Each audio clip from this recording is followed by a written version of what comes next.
Hello friends, कैसे आप सभी। गूगल मैथ्स में आपका स्वागत है।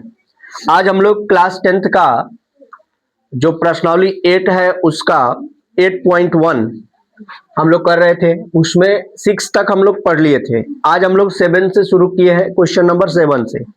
ठीक है, तो यहां पर आप देखिएगा लिखा हुआ है यदि कॉट थीटा बराबर 7/8। कॉट थीटा बराबर क्या लिखा हुआ है? 7/8। तो एक नंबर में एक प्रश्न दिया हुआ है, फिर दूसरे नंबर में एक प्रश्न दिया हुआ है। तो इसे 2 से 3 तरीका से हम लोग सॉल्व कर सकते हैं, लेकिन हम लोग आसान वाला तरीका देख लेते हैं क्या है उसको देखिए। सबसे पहले यहां पर आप देख पा रहे हैं कि लिखा हुआ है कॉट थीटा। तो cot theta is equal to क्या लिखा हुआ है मेरे दोस्त? 7/8। मैं इसको इसी तरह रहने देता हूं। अब आप देखेंगे कि यहां पर लिखा हुआ है एक नंबर प्रश्न में sine 1 + sin theta, 1 + 1 + sin theta. ठीक है, फिर इनटू में लिखा हुआ है 1 - sin थीटा बटा 1 + cos theta into 1 - cos theta. अब आपसे एक मैं सवाल पूछ रहा हूं, आप थोड़ा जवाब देना। ये बताइए कि a² अब -b² का फॉर्मूला क्या होता है? a+b into a-b। इसका मतलब है कि ये वाला भाग यहाँ पर दे दिया हुआ है, a+b इंटू a-b। तो इसके लिए हम क्या लिख सकते हैं? a² माइनस यानी कि 1 - sin²थीटा। बोलिए यस या नो। आप कहेंगे सर इसका भी स्क्वायर करिए, तो एक का स्क्वायर एक ही होता है, इसीलिए एक ही रखे हैं। ठीक है ना। फिर यहां पर भी क्या लिख सकते हैं आप लोग? 1 - cos²थीटा। अच्छा, 1 - sin²थीटा का होता है cos²थीटा, और 1 - cos²थीटा का होता है sin²थीटा। ठीक है, अब देखिए साइन थीटा बटा कॉस थीटा बटा साइन थीटा होता है कॉट थीटा, और स्क्वायर है तो स्क्वायर लगा देंगे। ठीक है ना। अब आप यहां पर देखेंगे कि कॉट थीटा का वैल्यू दे दिया हुआ है 7/8। तो कॉट थीटा का वैल्यू 7/8 दिया है, तो केवल इसका स्क्वायर कर दीजिएगा, आपका 49/64 जो है आंसर आ जाएगा। फिर दूसरा नंबर प्रश्न जब आप देख रहे हैं, दूसरा नंबर, तो वो भी तो कॉट स्क्वायर थीटा है। तो देखिए कॉट स्क्वायर थीटा है और यहाँ पर कॉट थीटा का मान दिया हुआ है, तो 7/8 और स्क्वायर है तो स्क्वायर कर दीजिए, यानी 49/64। अब बहुत सारे बच्चे क्या करेंगे कि इसका रूट निकालेंगे और रूट अंडर 113 करेंगे, उसको काट कूट करेंगे, तो उससे हमको मतलब नहीं है, उतना ज्यादा हम लोग करने की जरूरत। थोड़ा सा हम लोग को कॉमन सेंस लगाना है और आंसर ले आ देना है। क्लियर हो जाएगा ये? इसको नोट डाउन कर लीजिए। आइए दोस्त, अभी हम लोग 7 नंबर क्वेश्चन किए थे।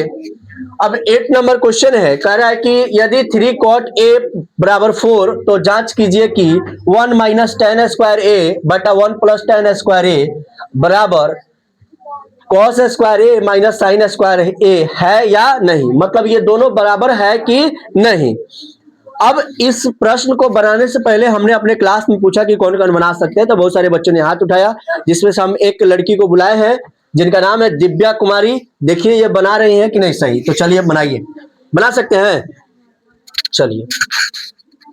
हाँ, जाना है।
ये क्लियर हो गया है। अब देखिए यहाँ पर लिखा हुआ है प्रश्न, यदि 3 cot a बराबर 4 तो जांच कीजिए कि 1 माइनस टेन स्क्वायर ए बटा 1 प्लस टेन स्क्वायर ए बराबर कॉस स्क्वायर ए माइनस साइन स्क्वायर ए। तो देखिए सबसे पहले यहाँ पर 3 cot a बटा बराबर 4 लिखा हुआ है, तो क्या किया गया है, इसको गुना में भेज दिया, गुना में से बटा में भेज दिया गया। तो अब कॉट का होता है आधार बटे लंब, तो आधार के जगह पर क्या लिख दिया गया है, अच्छा ए वाला है, तो यहाँ पर ए है तो थीटा यहाँ पर है, तो इसके सामने वाला लंब हो गया, तो ये लंब पर हो गया 3, ठीक है, और ये हो गया 4, तो इससे क्या निकल गया हमारा 5। अब कर्ण स्क्वायर से निकाला गया, तो यहाँ पर क्या निकल गया 5। ट्रिपलेट तो आप जानते ही हैं। अब देखिए लिखा हुआ है 1 माइनस टेन स्क्वायर ए बटा 1 प्लस टेन स्क्वायर ए बराबर कॉस स्क्वायर ए माइनस साइन स्क्वायर ए। अब देखिए 1 प्लस यहाँ पे 1 माइनस टेन स्क्वायर है, तो पी स्क्वायर पी बटा बी, मतलब टेन का पी बटा बी, और स्क्वायर है तो स्क्वायर। आगे देखिएगा इधर उसी प्रकार से लिख दिया गया है, फिर यहाँ पर इसका फॉर्मूला लिख दिया गया है। अब यहाँ पर देखिए 1/1 माइनस इसका, देखिए p का मतलब 3, क्योंकि यहाँ पर a है तो ये लंब हुआ, तो यहाँ पर क्या हो गया हमारे 3/4, तो इसका स्क्वायर हम फिर से कर लेंगे, तो यहाँ पर 9/16 हो जाएगा। फिर यहाँ पर भी 9/16 हो जाएगा, एक बार माइनस में एक बार प्लस में, फिर यहाँ पर 16/25 हो जाएगा, और फिर 9/25 हो जाएगा। जब इसको घटाएंगे यानी एलसीएम लेंगे तो ये 25 बन जाएगा, और 16 में से 9 जाएगा तो 7 बन जाएगा। फिर जब यहाँ पर कैलकुलेट किया गया है तो 16 में से 9 गया है तो 7 बच गया है, बटा में 16 है, अब फिर यहाँ पर 16 9 25 हो गया है। इस तरह से जब काटा गया है तो 7/25 और 7/25 है, यानी कि बराबर आ गया है। इसका मतलब है कि यह बराबर है। क्लियर, देख सकते हैं। आइए दोस्त अगला प्रश्न देखते हैं। लिखा हुआ है कि त्रिभुज एबीसी में जिसका कोण बी समकोण है, यदि tan a बराबर 1/√3 तो एक नंबर में इसका मान ज्ञात करना है और 2 नंबर में इसका मान ज्ञात करना है। अब हम एक लड़की को बुलाए हैं जिसका नाम है अंजलि। हाँ, आइए बनाइए, बना सकते हैं इसको, बनाइए।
देखिए दोस्त, यहाँ पे प्रश्न सॉल्व हो गया है। थोड़ा सा यहाँ पे क्वेश्चन थोड़ा गलत लिखा गया था, बाकी कोई दिक्कत नहीं है, आप देख सकते हैं। और आपको वीडियो अगर समझ में आ रहा है तो चैनल को जरूर सब्सक्राइब करिएगा और इस चैनल से जुड़िएगा, तो आपको मतलब अपने से बनाने का पावर दिया जाता है। समझिए कि आप देखिए, बच्चों को डायरेक्ट बुलाया जाता है और क्वेश्चन बनवा दिया जाता है। समझिए, बहुत सारे आप जिस कोचिंग में बैठे होंगे देखिएगा, वहां पर क्या होता है कि लोग बैठे रहते हैं, किसी से टीचर बनवाते नहीं है। और यहाँ पर हम लोग क्या करते हैं ना कि सीधे ले आकर के उसको बोर्ड पर खड़ा कर देते हैं कि भाई जब वो पढ़ करके चला जाए तो कभी वक्त आए किसी को पढ़ाने का तो उसको डर ना लगे, इसलिए। बात समझ रहे ना? तो चलिए फिर अगला क्वेश्चन में मिलते हैं इसी वीडियो में, अगले क्वेश्चन में। आइए दोस्त, अगला सवाल यानी 10वां नंबर सवाल देख रहे हैं। कह रहा है कि त्रिभुज पी क्यू आर में जिसका कोण क्यू समकोण है। तो एक त्रिभुज हम लोग बनाते हैं, ठीक है? क्या बनाते हैं?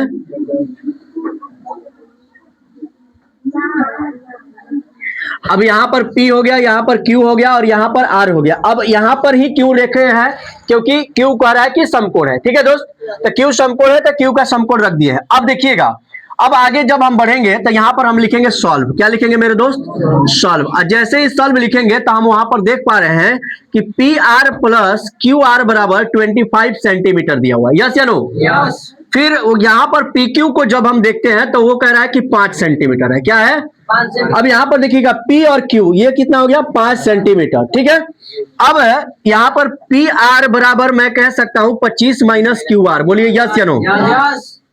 अब हमारे पास पी आर का भी आंसर निकल गया। अब हमारे पास बच गया केवल क्यू आर, ठीक है? तो अब आप कहिएगा सर आधार है, आधार है ना, है क्यू आर, यानी कि आधार स्क्वायर बराबर क्या होता है बताइए तो? कर्ण स्क्वायर माइनस लंब स्क्वायर होता है ना। तो आधार की जगह पर क्यू आर है तो क्यू आर का स्क्वायर, कर्ण की जगह पर कितना है? पी आर, तो पी आर का स्क्वायर। लंब की जगह पर कितना है? पी क्यू, तो पी क्यू का स्क्वायर। यस या नो? अब क्यू आर स्क्वायर बराबर पी आर के जगह पर कितना लिखा हुआ है? 25 माइनस क्यू आर का स्क्वायर। बोलिए यस या नो? और यहाँ पर पी क्यू के जगह पर कितना लिखा हुआ है? 5 का स्क्वायर। अब यहाँ पर क्यू आर स्क्वायर बराबर, अब देखिएगा 25, अब यहाँ पर देखिए सबसे पहले ए स्क्वायर माइनस है तो ए प्लस बी, यानी ए स्क्वायर प्लस बी स्क्वायर, अब माइनस 2 ए के जगह पर कितना? 25 और बी के जगह पर क्यू आर, अब माइनस 5 के स्क्वायर 25। समझ गए? अब यहाँ पर देखिएगा क्यू आर स्क्वायर बराबर 625, 25 का स्क्वायर होता है। इसको जब इधर लेके आएंगे तो ये हो जाएगा हमारा माइनस क्यू आर। यस या no? Minus Q R square. देखिए कुछ नहीं किए, इसको इस साइड लेके आ गए हैं। अब यहां पर देखिए आगे बच गया क्या? माइनस 25 दूनी 50 क्यू आर और माइनस में क्या हो गया? 25।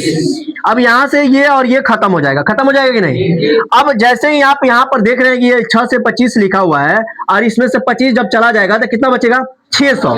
कितना बचेगा? तो यहाँ पर हमने लिखा 600 और यहाँ पर माइनस में 50 क्यू आर, 50 क्यू आर और इधर क्या बच गया है? 0। कुछ नहीं बचा है तो 0। अब इसको अगर हम इधर लेके आते हैं तो 50 क्यू आर हो जाएगा प्लस में, अब बराबर में क्या हो जाएगा? 600। अब यहां से एक 0 से एक 0 कट गया, 12 पंचे 60, यानी कि क्यू आर बराबर कितना निकल गया? 12। इसलिए अब पी आर बराबर क्या होगा? पी आर बराबर तो 25 माइनस क्यू आर, तो पी आर बराबर 25 माइनस 12, तो पी आर बराबर कितना निकल जाएगा? 13। अब हम लोग को निकालना है, देखिए क्या निकालना है। सबसे पहले साइन पी निकालना है, साइन पी। अब बताइए साइन थीटा बराबर पी बटा एच होता है। अब देखिए, अब हमारे P निकालना है तो P यहाँ है, इसका मतलब है कि लंब ये हुआ ना, तो क्यू आर लंब हुआ था। बताइए क्यू आर का मान कितना है? 12। H का मान कितना हुआ? 13। तो पहला का आंसर कंप्लीट हो गया।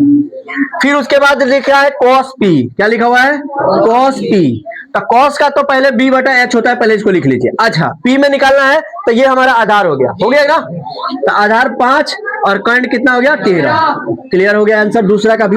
उसके बाद है tan P, tan P, ठीक है? अब tan P तो लंब ये हुआ ना, तो लंब कितना हुआ? 12, आधार कितना हुआ? 5। तो ये हमारा आंसर हो गया।